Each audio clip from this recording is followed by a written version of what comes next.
پہلے نبیاں کو معجزات عطا کیتے گئے، مگر ہر نبی دا معجزہ ان کی زندگی تک رہا۔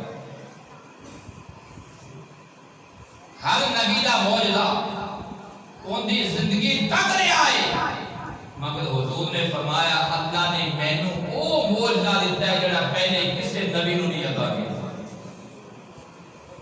سب تو بڑا معجزہ قرآن مجید ہے جو قیامت تک ہے اور قیامت تک رہے گا۔ اگر کوئی تعصب کی عینت اتار کے صرف اس معجزے پہ غور کرے تو ایمان لے آنے پہ مجبور ہو جائے گا،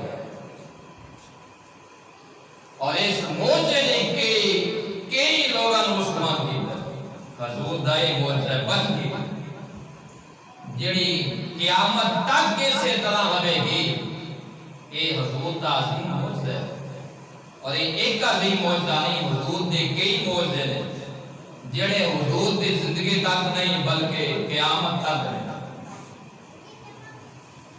زمین حضور دا معجزہ ہے۔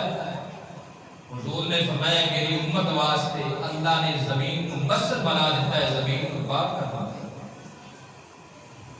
پہلی امتاں پریشان دیا لیکن حضور دی امت واسطے اللہ نے زمین کو بطور مسجد بنایا، پاک کرنا ہے۔